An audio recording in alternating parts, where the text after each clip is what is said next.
새벽 안개가 골짜기를 휘감고 유씨 집성촌의 햇살이 비쳐들기 시작했습니다. 담장 너머 산수유 잎이 노랗게 물들었고 기와 위엔 하룻밤 사이 내려앉은 이슬이 반짝였습니다. 기와 집안, 막실댁은 구들목에서 손을 씻고 있었습니다. 곱게 머리를 뒤로 넘기며 조용히 혼잣말을 했습니다. 이맘때면 살인문 고치고 말린 고추 들여와야지.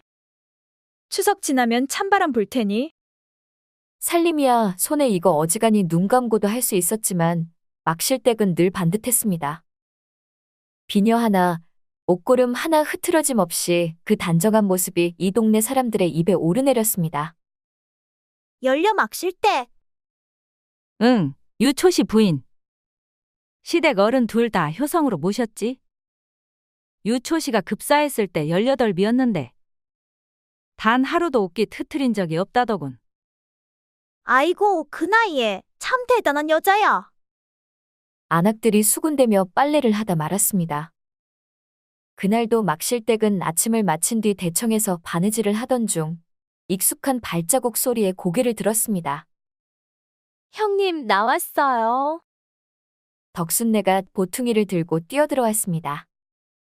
2살 어린 덕순네는 매일같이 막실댁을 찾았습니다. 명절이면 별식, 평소에도 김치 담갔다 싶으면, 묵 썰었다 싶으면 불이 나게 달려왔습니다. 이건 뭐야, 또? 호박죽이요. 막실댁은 조용히 웃으며 덕순네의 손에서 보퉁이를 받아 들었습니다. 자넨 참 매번 일이 정성을 다하니 고맙소. 아이, 형님이야말로. 지난 설에 우리 집 아이들 털조끼 사다 주신 거. 형님이 아니었으면 아직도 춥게 지냈을걸요.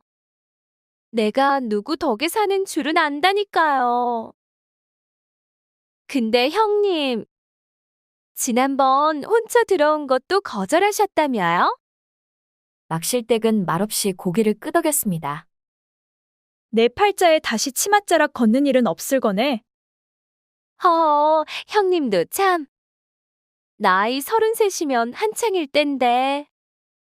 형님 얼굴이야 마을에서 10손가락 안에 든다는 말도 있잖아요. 듣기 거북하네. 얼굴이 무슨 상관인가? 그저 집안 지키고 조용히 살다 가면 됐지. 그 말이 무겁게 가슴에 내려앉았는지 덕순네가 괜히 머쓱해 바닥만 긁었습니다. 잠시 후 바깥에서 아지랑이가 피어오르듯 날벌레가 춤췄습니다. 막실댁은 그 모습을 바라보다가 말했습니다. 자네 친정 어르신들은 안녕하신가? 전에 한번 찾아뵙겠다고 했는데. 아유, 형님은 그런 말 하지 마셔요. 우리야 뭐 형님이 이렇게 살갑게 챙겨주시는 것만으로도 고마운걸요. 사실 형님이 안 계셨으면 저 진작 마을에서 입방아에 오르내렸을 거예요. 막실댁은 쓴웃음을 지었습니다. 사람들이야 원래 그런 법이지. 남 이야기가 제일 재밌지 않은가? 형님, 나는 무슨 일이 있어도 형님만큼은 지킬게요. 말만이라도 고맙네. 두 여인은 그렇게 마주보며 웃었습니다. 그 순간만큼은 고요한 마당의 햇살이 따뜻했고 평온이 흘렀습니다. 바로 그날 밤, 유씨의 집성촌 끝자락, 먼 길을 떠도는 박물장수가 장승 옆을 지나고 있었습니다. 막실댁은 안채로 들어가며 혼잣말을 했습니다. 어제부터 이마가 지끈지끈하네. 찬바람을 맞았던가. 그때였습니다. 딸랑 박물꼬리가 흔들리는 소리가 들렸습니다. 마님 계십니까? 박물장수요이다.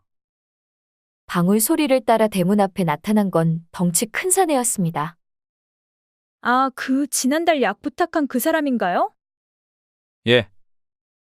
마님께서 머리 아플 때 먹는 약 구해달라 하셨죠. 이 고을 약방엔 없는 귀한 겁니다. 박물장수는 꾸벅 인사를 하며 허리춤에서 유지의 곱게 싼 종이봉투 하나를 꺼냈습니다. 막실댁은 의심 없이 그것을 받았습니다. 마침 잘 됐소. 오늘따라 머리가 더 무겁구려.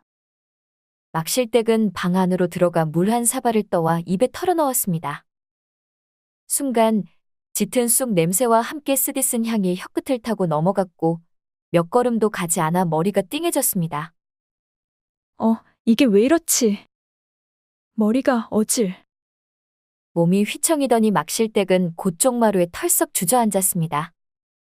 눈이 흐려지고 사방이 흔들리는 듯 했습니다. 박물장수는 잠시 그녀의 상태를 지켜보다가 주변을 살폈습니다. 그리고는 입꼬리를 올리며 조심스럽게 그녀를 부축했습니다. 이 약이 원래 좀 졸립니다요.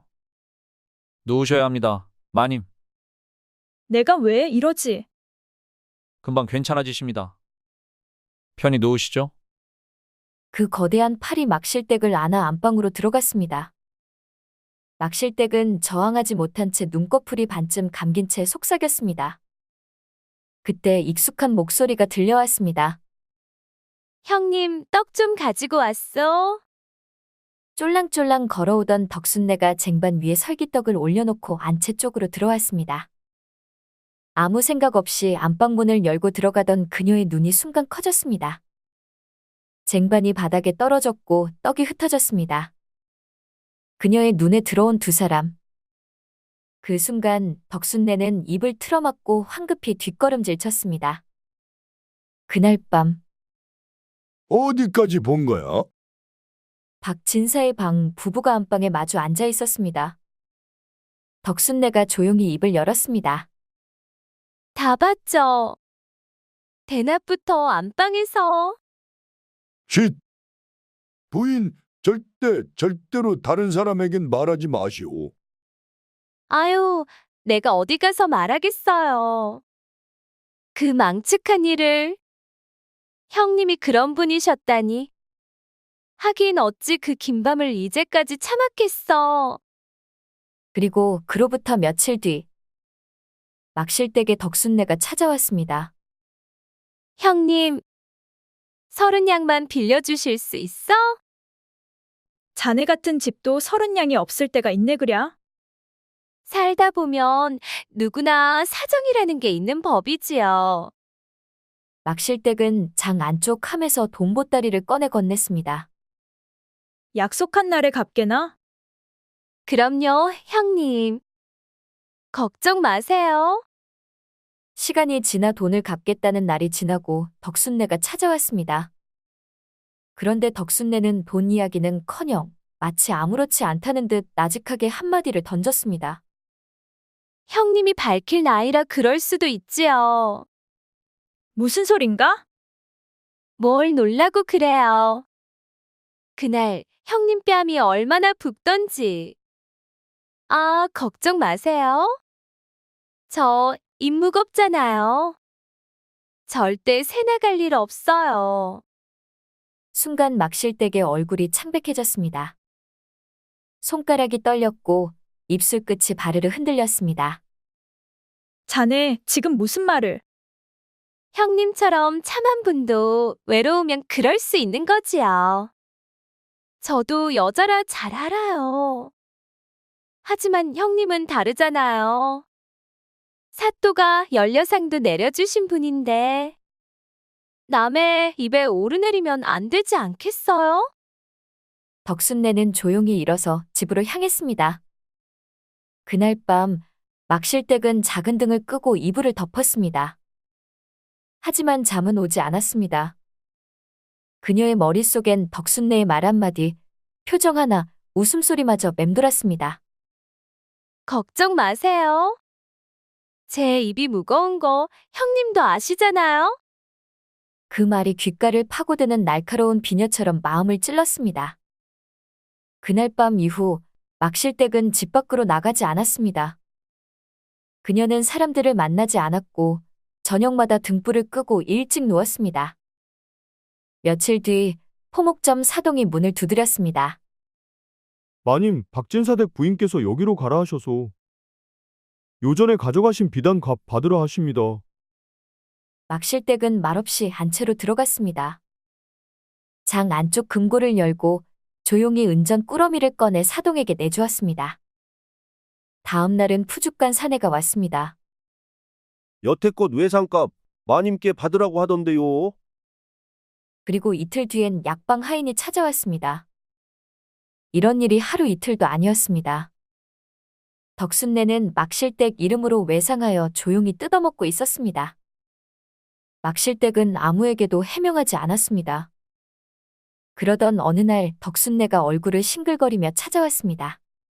형님, 우리 도련님 장에 땅 문서 좀 정리하러 나가는데 보증인을 하나 세워야 한다고 해서요. 막실댁은 담담히 그녀를 바라볼 뿐이었지요. 그게 무슨 말인가? 에이, 형님. 도장만 찍어주시면 돼요. 그냥 형식적으로 하는 거요. 막실댁은 조용히 도장을 꺼냈습니다. 막실댁은 조용히 도장을 꺼냈습니다. 장부는 덕순네 이름으로 되어 있었지만 물어준 이는 막실댁이었습니다. 여전히 막실댁은 입을 다물었습니다. 오직 담 안에서만 조용히 이를 악물고 버텼는데 이제는 한계가 와버렸습니다. 돈 되는 거고는 다 뜯기고 팔아넘기게 되었지요. 그녀는 문득 거울을 들여다보다가 망가져버린 얼굴을 보게 되었지요. 이러다 이 집도 팔겠구나. 그녀는 스스로 감당하지 못할 지경까지 왔다고 생각했습니다. 기와 아래 작은 처마 끝에 밧줄 하나가 매달려 있었습니다. 막실댁은 담장 바깥 산수유나무에 밧줄을 걸고 있었습니다. 그녀의 입술은 굳게 다물린 채 덤덤한 표정을 지었지요. 하늘은 맑았지만 그녀의 눈엔 세상이 안개처럼 뿌옇게 흐려졌습니다. 이 몸 하나 없어지면 다 없는 일이 되겠지. 그 순간 말발굽 소리가 들려왔습니다. 멈추시오. 이게 무슨 짓이오? 지나가던 동원 사또가 말에서 내려 달려왔습니다. 그 사내는 막실댁의 얼굴을 확인하자마자 눈이 휘둥그레졌습니다. 그대 혹시 유씨 가문 부인 아닙니까? 열려상을 받은. 막실댁은 얼떨결에 멈춰섰습니다. 사또나리, 저를 말리지 말아 주시옵소서. 사또는 일단 그녀를 진정시키고 숨을 고르며 말했습니다. 무슨 사정인지 모르겠지만 이런 길을 택하면 안 됩니다. 연유가 무엇이오? 내가 도와주겠소. 막실댁은 그 말에 눈을 질끈 감았습니다. 그리고 천천히 입을 열었습니다. 전 연료로서 칭송받았습니다. 하늘을 우러러 한 점 부끄러운 짓을 한 적 없습니다. 억울하옵니다, 사또. 사또는 말없이 그녀의 앞에서 등을 돌리고 말했습니다. 그대가 말하고 싶은 대로 다 말해보시오. 나는 다 들을 준비가 되어 있습니다. 막실댁은 잠시 말이 없었습니다. 그리고 드디어 터지듯 토해냈습니다. 두통이 심해 약을 구했더니 박물장수가 두통에 좋다는 약을 가장해 다른 약을 저에게 주고선 몹쓸 짓을. 그 순간 잠에 갔던 덕순네가 문을 열고 들이닥쳤습니다. 그 뒤로 그 여인은 매일같이 저를 협박했습니다. 협박? 예, 사또나리. 돈을 달라, 보증을 서달라, 도장을 찍으라 처음엔 한 번이었지만 그것이 10번, 20번이 되었고 지금껏 제가 뜯긴 돈이 1000냥은 좋게 넘습니다. 무엇이라? 일단 안으로 들어가시죠. 구체적으로 얼마나 되었소? 막실댁은 장부를 꺼내었습니다. 한 줄 한 줄 손글씨로 써 내려간 기록이 빼곡했습니다. 1240냥입니다. 그 말에 사또는 놀란 듯 눈을 치켜떴습니다. 그리나 많이 돼요? 예, 사또나리. 폐물과 전답도 이미 팔아넘겼고 저는 텅 빈 사람입니다. 이 일은 내가 처리하겠소. 유씨 가문 연료의 명예를 더럽힌 자. 법대로 다스리겠소. 그날 덕순네 내외가 동원으로 잡혀왔습니다. 곤장 소리가 텅 빈 마당에 울려 퍼지고 막실댁은 뒤에 서서 그 소리를 묵묵히 들었습니다. 눈에선 눈물이 흐르고 마음은 조금씩 고요해졌습니다. 얼굴이 시퍼렇게 질린 덕순네 내외는 고개를 들지 못한 채 엎드려 있었습니다. 이때까지 유초씨 부인을 협박하여 뜯어낸 돈이 얼마인고? 사또의 목소리가 청천벽력처럼 울려 퍼졌습니다. 덕순네의 입이 달달 떨리기 시작했습니다. 300냥쯤 됩니다. 그 말을 들은 사또는 고개를 돌려 막실댁을 바라보았습니다. 300이 아니라 1240냥입니다. 여기 날짜와 연휴까지 제가 내어준 돈 하나하나 적어두었습니다. 순간 덕순네가 비명을 질렀습니다. 아닙니다. 사또 나으리. 저 여자가 거짓말을. 사또는 눈썹을 치켜올리며 외쳤습니다. 여봐라. 저 연놈들이 아직도 정신을 못 차렸구나. 곤장 20대 더 하라. 관아 마당이 곤장 맞는 소리로 울려 퍼졌습니다. 덕순네와 그 사내는 바닥에 쓰러지듯 엎어졌고 사또는 고요히 손을 내리며 말했습니다. 이 사건을 기록해 고을 문집에 남기라. 유초씨 부인, 그 이름은 더럽혀져선 아니 되느니라.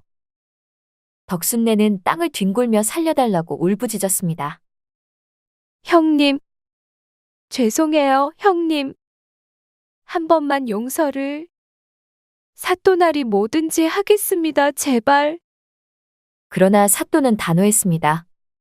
천냥이 넘게 협박으로 갈취하고 가문명예를 더럽힌 죄, 중죄다. 덕순네는 유씨 마을 밖으로 추방하라.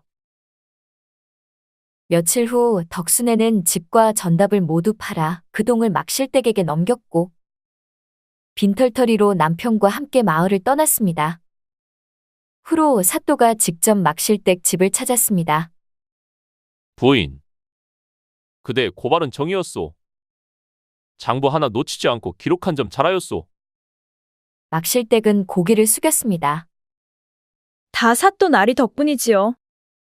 감사합니다. 제 목숨을 살려주셔서. 막실댁은 사라졌던 재산을 하나둘 회복했습니다. 잃었던 논밭이 환수되었고 오히려 재물은 예전보다 더 늘어 있었지요. 이웃들은 이제 더 이상 수군대지 않았습니다. 그즈음 시장통에 새로운 소문이 돌기 시작했습니다. 그 박물장수 털보 말이야. 잡혔대. 호남 쪽 장터에서 다른 여인에게도 약으로 몹쓸 짓 했다가 그 집 서방한테 걸려 다리 한쪽이 쩔뚝이가 됐다나 어쨌다나. 그리고는 관에 넘겨졌대. 아주 천벌받은 게지. 막실댁은 그 소문을 들었지만 아무 말 없이 찻잔을 들었습니다. 그러곤 마당 끝 고목에 핀 산수유 꽃을 바라보며 말했습니다. 사람 일이란 게 다 돌고 도는 거지요. 늘 좋은 일만 있으란 법도 없고 안 좋은 일만 계속 생기란 법도 없지요.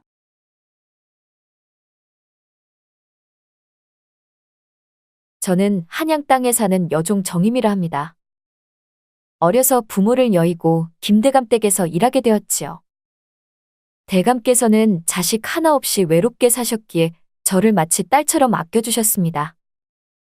저는 비록 여종이지만 대감님 덕에 굶주리거나 맞은 적 없이 편안히 살고 있었습니다. 대감님께서는 늘 저를 보며 말씀하셨습니다. 내가 내 곁에 있어줘서 참 고맙구나. 자식 하나 없이 외롭게 살던 내가 내 덕에 이렇게 웃고 사는구나. 저는 그 말을 들을 때마다 가슴 한켠이 따뜻해졌습니다. 한낱 여종에 불과한 제가 대감님께 그리도 소중한 존재라니 더더욱 잘 모셔야겠다고 다짐했지요.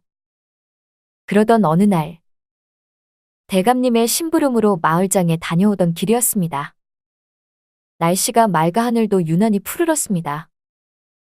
하지만 갑자기 어둠이 몰려오더니 천둥 소리가 우르릉거리며 번개가 내리치기 시작했습니다. 저는 두려운 마음에 몸을 움츠리며 주변을 살폈지요. 장터에서 산 물건을 단단히 움켜쥐고 서둘러 발걸음을 옮겼지요. 그러다 무심코 하늘을 올려다보았습니다. 그때였습니다.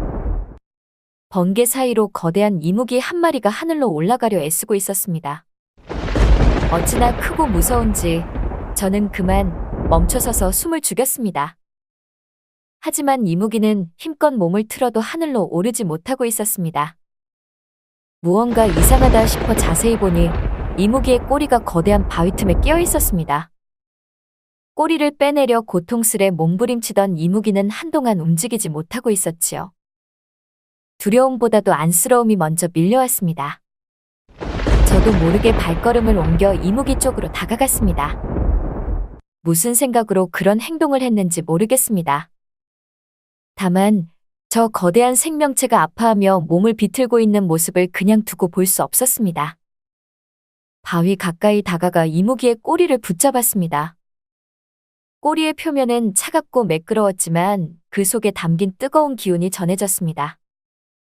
힘껏 꼬리를 밀어내려 했지만 제 작은 힘으로는 어림도 없었습니다. 손이 시리고 아팠지만 이를 악물고 끝까지 붙들었습니다. 제발, 제발 빠져라. 그렇게 속으로 되뇌며 있는 힘을 다해 바위를 밀었습니다. 그 순간 꼬리가 드디어 바위에서 벗어났습니다. 이무기는 황금빛 눈으로 저를 바라보았습니다. 눈동자 속에는 분명 감사와 안도감이 담겨 있었습니다. 이내 거대한 몸을 비틀며 하늘로 솟구쳤습니다. 그때 이무기의 목소리가 제 머릿속에 울리듯 들렸습니다. 고맙다. 이무기가 하늘로 승천하자마자 저는 그만 정신을 잃었습니다. 눈을 떠보니 벌써 해가 지고 있었고 저는 길바닥에 주저앉아 있었습니다. 꿈인가 싶었지만 이무기의 비늘을 보고야 그 일이 사실임을 알 수 있었습니다. 저는 급히 집으로 돌아가 대감님께 심부름 물건을 전하며 아무 일 없던 듯 행동했습니다. 하지만 마음속 깊이 남아있는 그 황금빛 눈동자와 웅장한 울음소리가 가슴을 울렸습니다. 대체 이무기는 왜 그리도 고통스러워하며 올라가려 했을까요? 그날 밤 저는 잠을 이루지 못했습니다. 혹시 제 행동이 잘못되었던 것은 아닐까?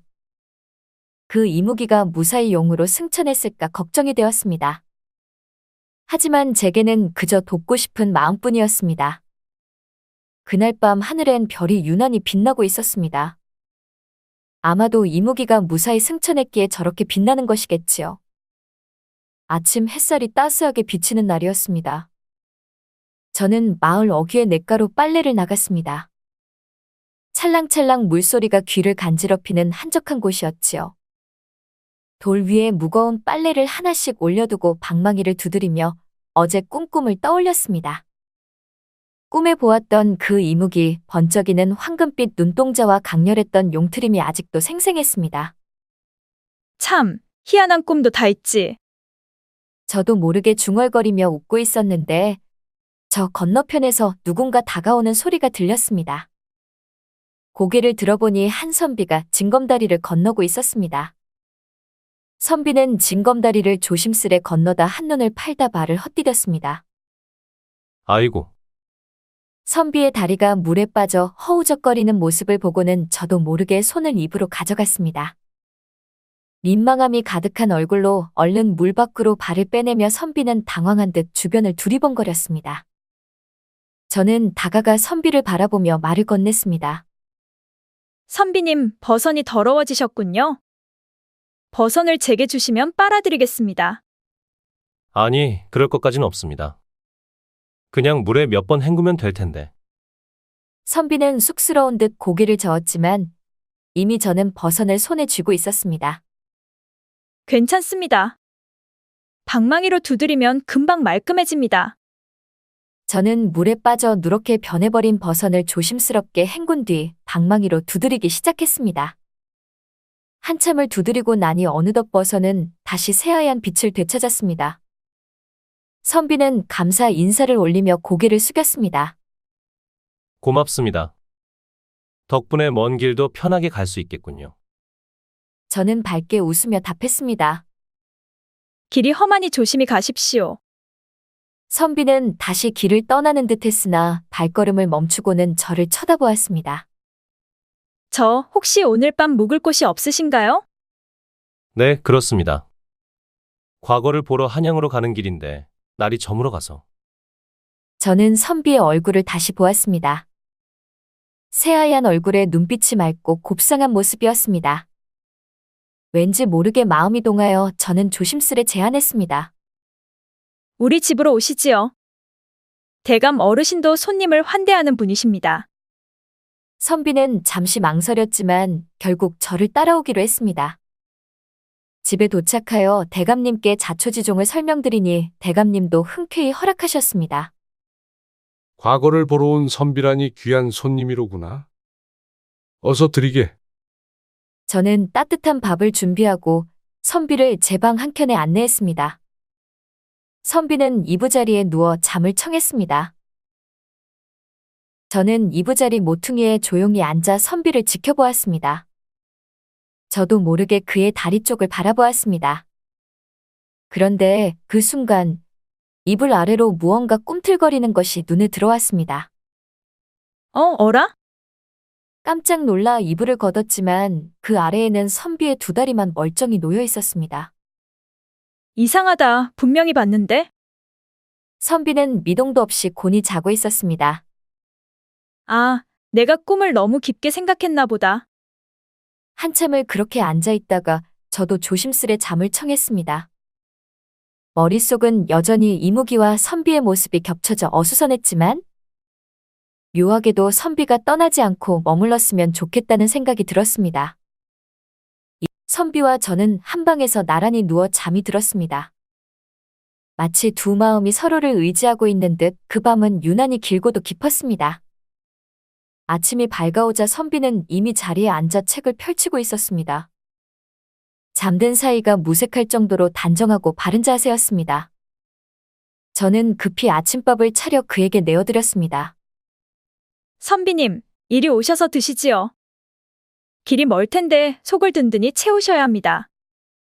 선비는 고개를 숙이며 다소곳이 감사 인사를 건넸습니다. 덕분에 편안히 잘 쉬었습니다. 과거 시험에서도 좋은 결과가 있을 것 같습니다. 밥상을 사이에 두고 선비를 바라보니 그 단정한 모습이 참으로 반듯하고도 듬직하였습니다. 왜인지 모르게 마음이 아릿해져 저는 고개를 숙이고 수저를 만지작거렸습니다. 선비가 떠날 채비를 마치고 나서자 저는 급히 말을 건넸습니다. 잠깐만요, 선비님. 제가 밥이라도 싸드릴 테니 가다가 드시지요. 그는 고개를 끄덕이며 웃었습니다. 그러면 고맙지요. 먼 길에 배라도 채워야겠습니다. 저는 부엌으로 들어가 정성스레 밥을 준비했습니다. 하지만 밥을 쌀 만한 종이를 찾으려니 오늘따라 유난히 보이지 않았습니다. 아이 참, 어서 선비님께 드려야 하는데. 온 집안을 돌아다니며 종이를 찾다가 결국 김대감 방까지 들어갔습니다.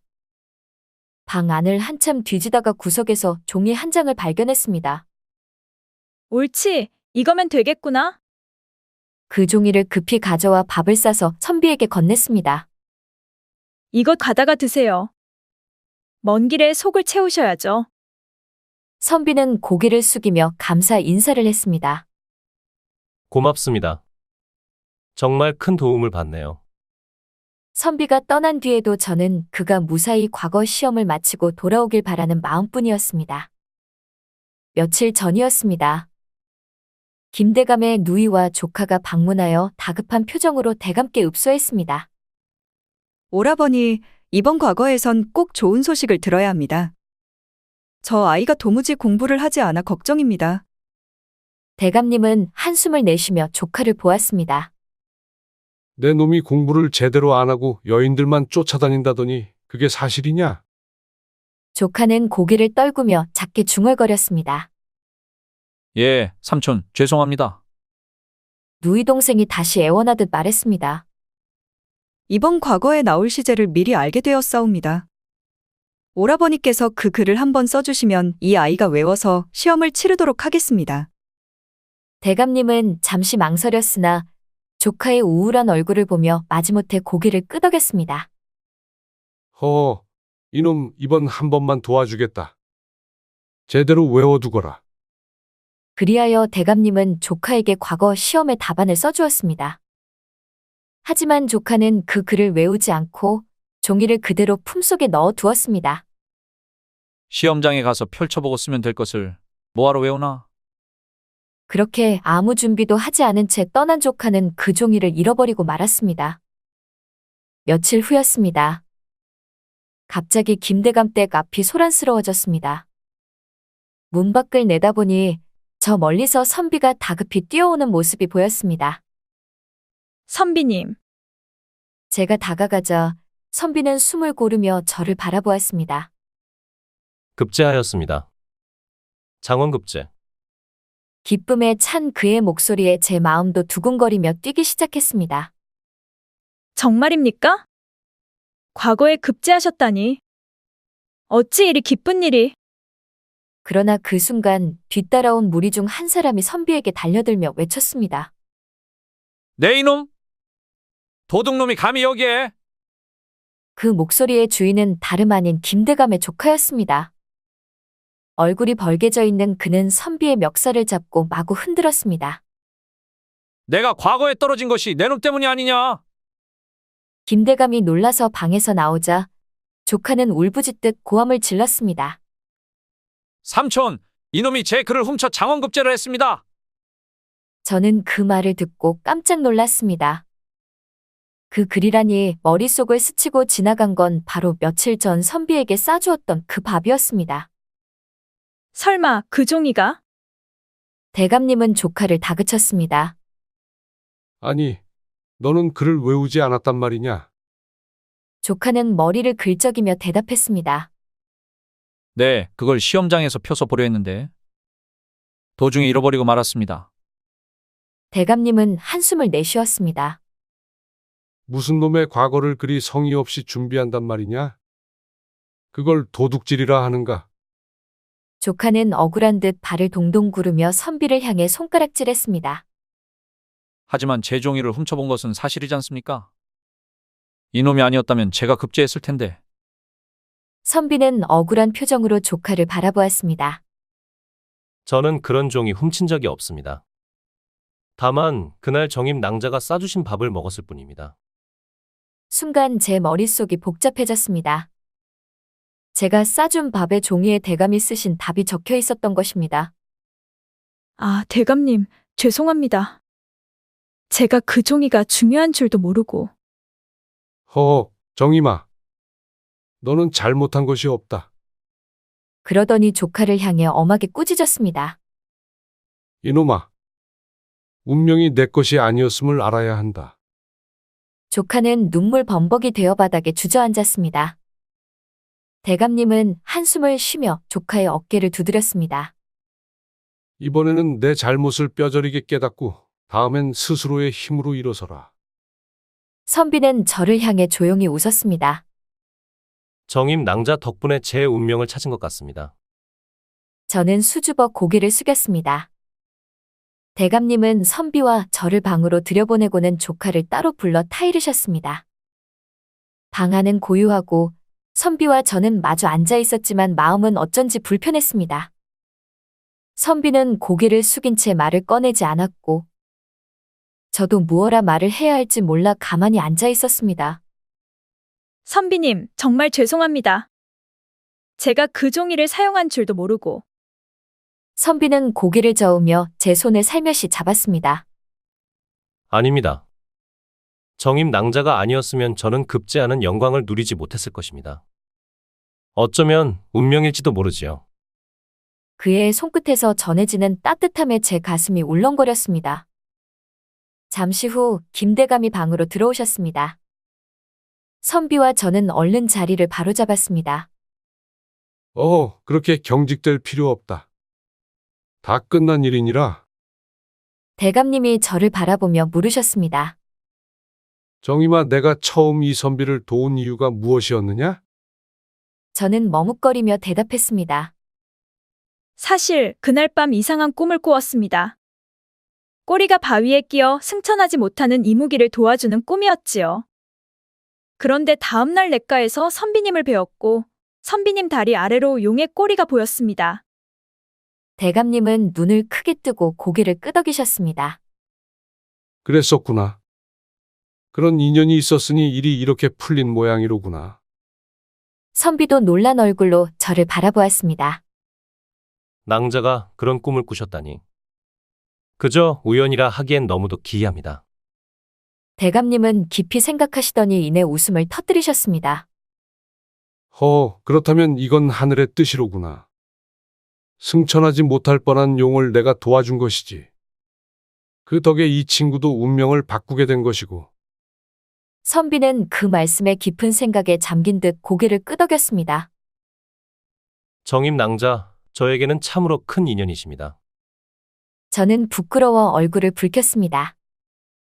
그때 대감님이 우리 둘을 번갈아 보며 말씀하셨습니다. 자네가 장원급제를 했으니 이제 관직에도 나아가게 될 텐데. 혼인은 생각해 본 적이 있는가? 선비는 깜짝 놀란 듯 얼굴이 붉어졌고 저 또한 당황하여 고개를 숙였습니다. 아직 생각해보지 못하였습니다.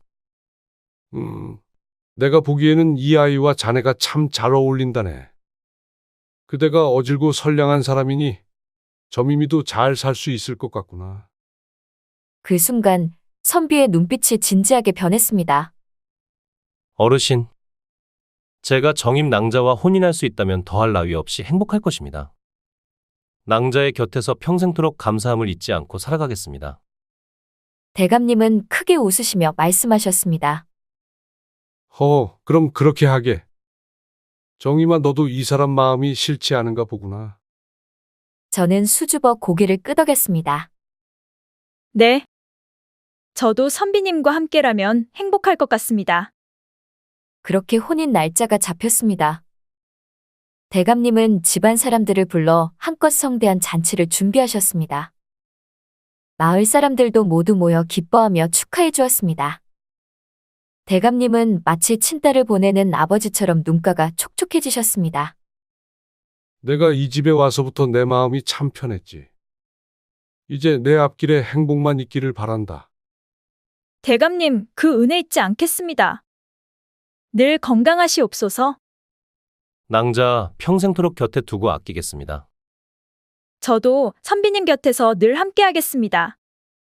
그 후로도 대감님은 저를 친딸처럼 아껴주시며 늘 곁에서 든든하게 지켜주셨습니다.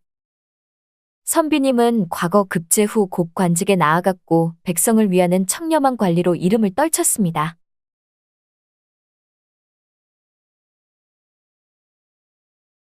따사로운 봄볕이 마을 곳곳을 비추고 있었습니다.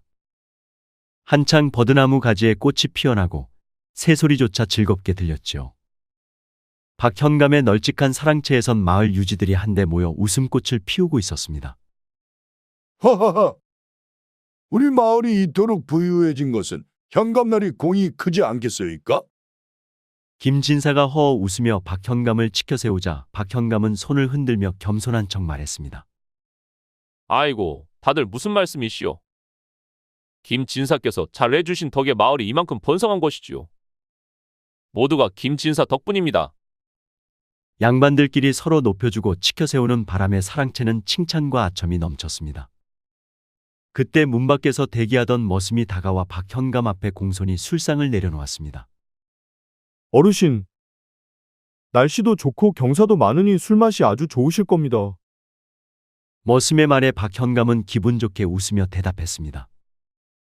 허허, 맞는 말이다. 이런 날이 얼마나 좋은 날이냐?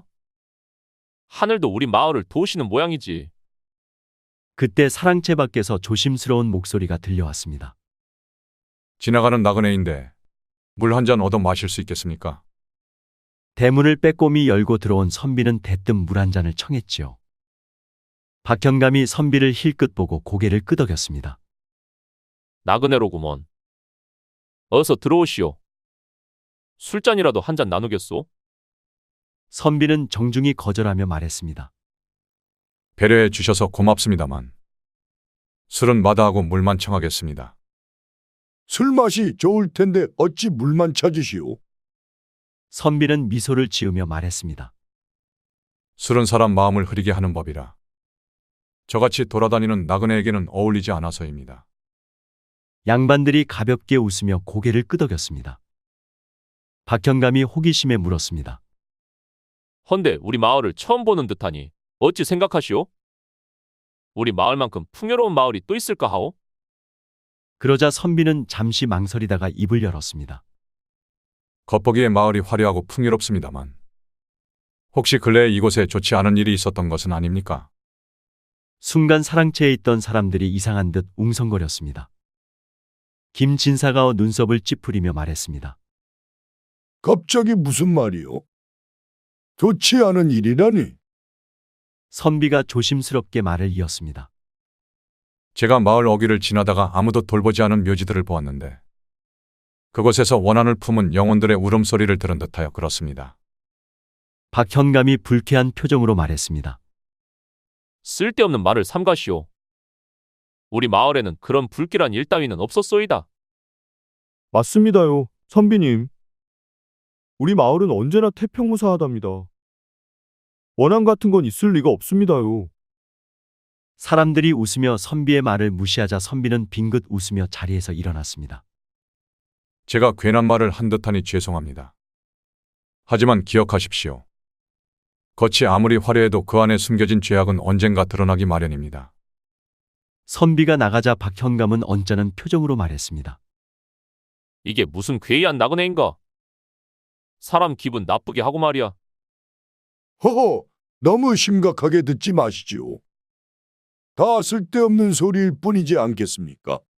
사람들은 이내 다시 술잔을 부딪히며 웃음꽃을 피웠지만 창밖에는 먹구름이 몰려와 조금씩 하늘을 가리고 있었습니다. 석 달 전, 박현감의 사랑채에 어두운 밤이 내려앉았습니다. 마을 의원을 몰래 불러 조용히 대화를 나누었지요. 자네 말대로라면 마을에 역병이 돌기 시작하려 한단 말인데 정말 큰일이 아닐 수 없네. 의원은 안절부절 못하며 손을 비볐습니다. 예, 현감 어른. 아직은 아니지만 이게 퍼지면 마을이 큰 공경에 처할지 모릅니다. 자칫 소문이라도 난다면 어르신 또한 무사하지 못할 텐데. 박현감이 얼굴을 찡그리며 깊은 한숨을 내쉬었습니다. 이 사실이 바깥으로 알려지면 우리 마을이 입게 될 피해가 이만저만이 아니네. 마을을 봉쇄하고 환자를 격리하는 것이 좋겠는데 자네 생각은 어떠한가? 그러하나 어찌 모든 사람을 봉쇄합니까? 잘못하면 원망만 사게 될 것이오니 차라리 원인을 찾았다 하고 몇 명을 본보기로 처리하는 게 어떠십니까? 그 말에 박현감의 눈빛이 날카롭게 빛났습니다. 자네 말은 희생양을 찾으라는 게 아닌가? 예, 어르신. 마을 사람들을 안심시키려면 어쩔 수 없사옵니다. 백정이나 노비들 중에서 몇 사람 골라서 병이 퍼진 원인을 만들어야 합니다. 그래. 그게 차라리 낫겠군. 며칠 뒤 마을 어귀에 울부짖음이 들렸습니다. 장정들이 몇 명의 백정과 노비들을 끌고 나오고 있었죠. 이놈들!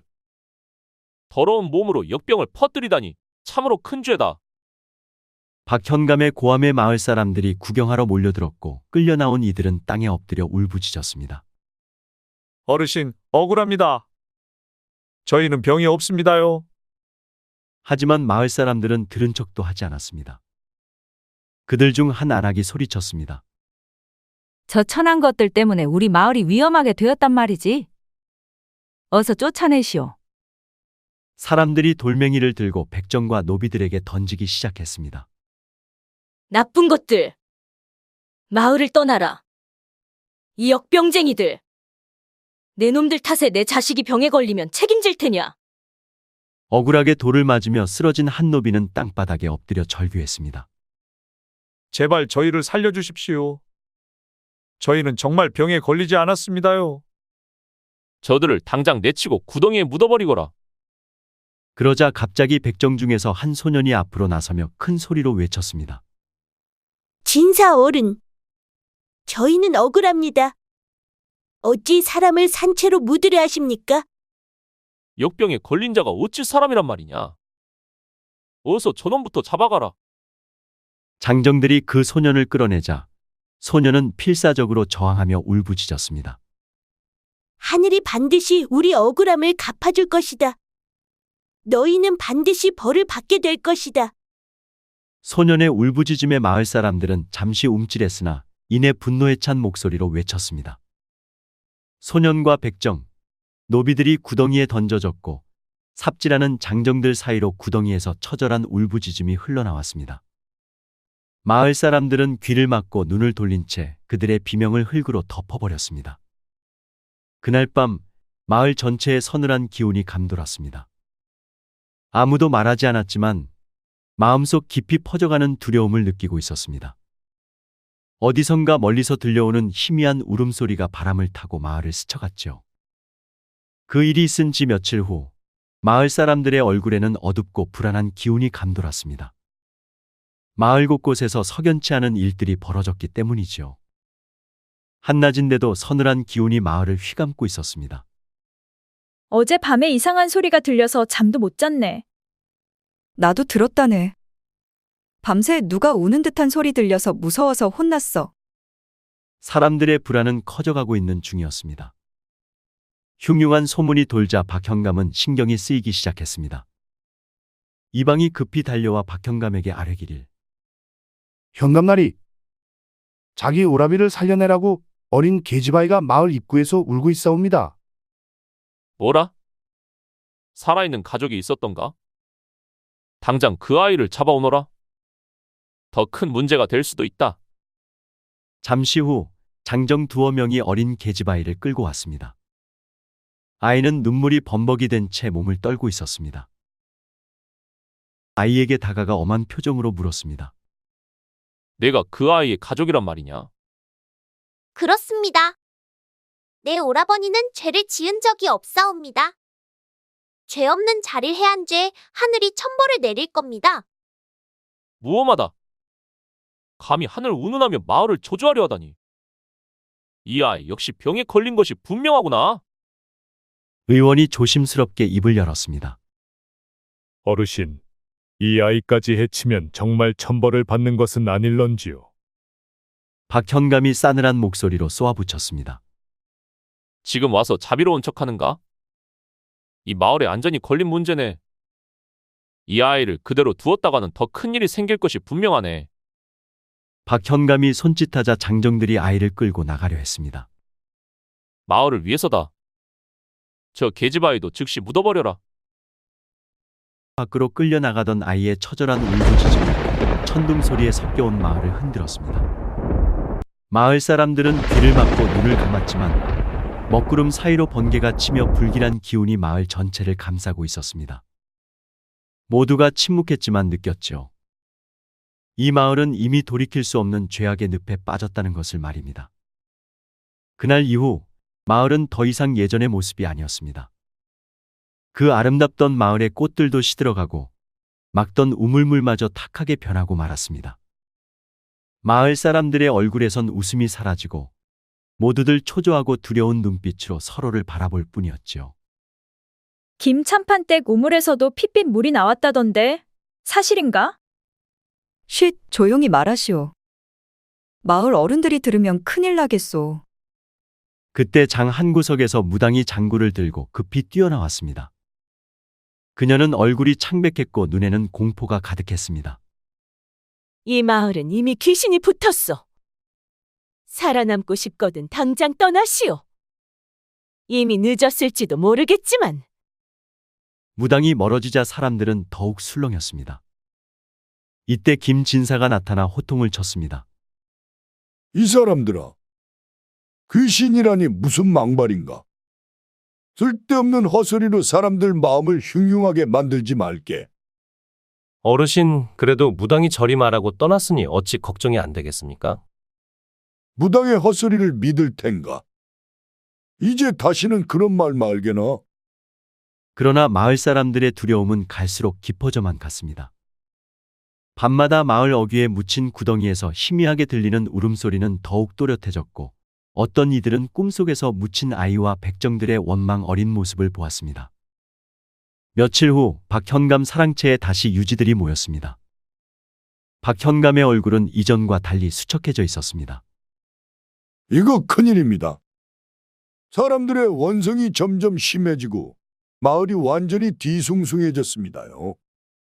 김진사가 한숨을 내쉬자 박현감은 짜증스럽게 말했습니다. 원성이라니요? 내가 마을을 위해 얼마나 했었는데 그 천한 자들 몇 명 묻은 것이 뭐 대수라고 이렇게 시끄럽단 말이오? 그때 사랑채 문이 갑자기 쾅 소리를 내며 열렸습니다. 모두 깜짝 놀라 돌아보니 박현감의 아내가 창백한 얼굴로 들어섰습니다. 영감 뭐 숨기는 거 있습니까? 어젯밤 꿈에 묻힌 아이가 나타나 당신과 나를 붙잡고 가지 않겠소이까? 박현감은 분노로 얼굴이 빨개졌습니다. 무엄하오. 아녀자가 겁먹고 헛소리를 짓거리다니. 당장 물러나시오. 부인은 울먹이며 물러섰고 유지들은 서로 눈치만 보고 있었습니다. 그 순간 창밖에서 급히 뛰어온 머슴이 숨을 몰아쉬며 소리쳤습니다. 큰일 났사옵니다. 마을 밖 구덩이가 무너져 내렸습니다요. 머슴은 공포에 질린 얼굴로 말했습니다. 흙이 갈라지면서 묻힌 자들의 손이 다시 땅 위로 올라왔사옵니다. 사람들은 두려움에 몸을 떨었습니다. 김진사가 말을 더듬으며 말했습니다. 이거 보통 일이 아닙니다. 분명 하늘이 노하고 있는 것입니다. 박현감은 입술을 꽉 깨물고 날카롭게 소리쳤습니다. 누구라도 입 밖에 내기만 하면 가만두지 않겠네. 당장 그 구덩이를 다시 덮으거라.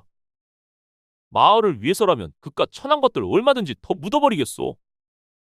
밤이 깊었지만 마을에는 누구도 잠을 이루지 못했습니다.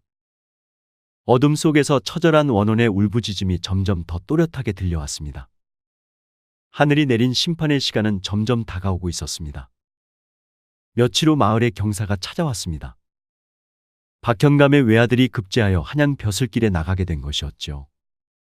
박현감은 마을의 음산한 분위기를 벗어나기 위해 이 기회를 놓칠 수 없었습니다. 경사가 난 이 마당에 귀신이 뭐고 홀령이 뭐란 말인가?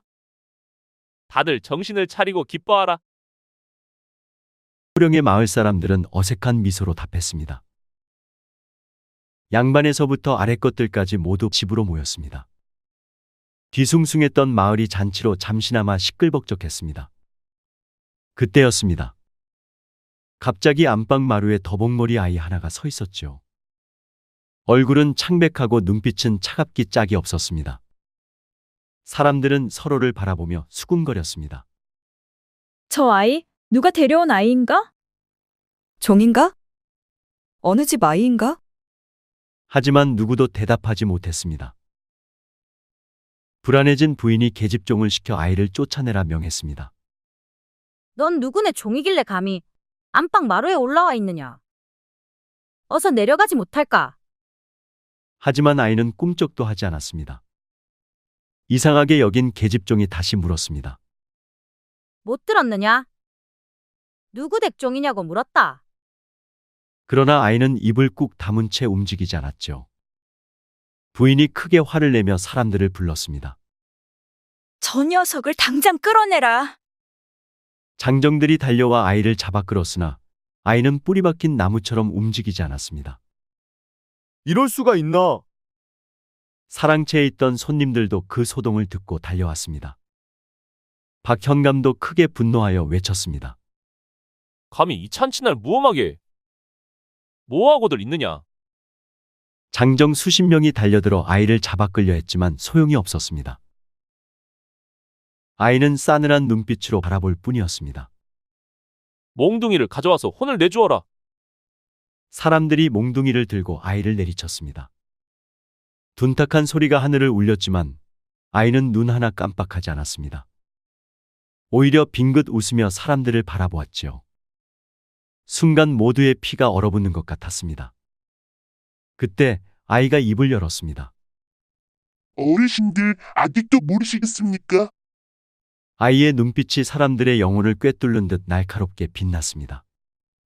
나를 기억하지 못하시나요? 당신들이 살아있는 나를 묻어 죽였는데 벌써 잊으셨습니까? 설마 그때 그 아이인가? 맞습니다. 오늘이 바로 당신들이 받을 벌의 날입니다. 박현감이 겁에 질려 소리쳤습니다. 아니, 우리가 잘못했다. 제발 용서해다오. 너무 늦었소이다. 하늘이 벌써 당신들을 심판하기로 결정하였으니. 말을 마치자마자 아이는 공기 중으로 사라졌습니다. 그 자리에 있던 모두가 두려움에 얼어붙었습니다. 그날 밤부터 마을에 전염병이 퍼지기 시작했습니다. 처음엔 아이를 끌어내려 했던 장정들부터 쓰러졌죠. 그들의 머리는 하나같이 깨진 것처럼 흉측하게 갈라졌습니다. 이어서 백정과 아이를 묻자고 앞장섰던 박현감과 의원의 집안 사람들이 차례로 쓰러졌습니다. 마을 사람들은 혼비백산하여 마을을 빠져나가려 했지만 모두가 마을 경계를 벗어나기 전에 쓰러지고 말았습니다. 그렇게 며칠이 지나자 번창했던 마을은 완전히 폐허가 되어 있었습니다. 길가엔 시신들이 나뒹굴었고 집집마다 공허한 바람소리만 들렸죠. 얼마 후 지나가던 나그네 선비 하나가 마을 앞에서 이 모습을 보고 깊은 한숨을 내쉬었습니다. 어찌하여 일이 되었는가? 죄악을 덮어도 하늘은 알고 있고 사람을 속여도 원호는 잠들지 않는 법. 인과응보가 이리도 분명하거늘 사람이 어찌 하늘의 눈을 피할 수 있겠는가? 나그네는 고개를 절레절레 흔들며 마을을 떠났고 그 뒤로 마을은 풀 한 포기조차 자라지 않는 저주받은 땅이 되고 말았습니다.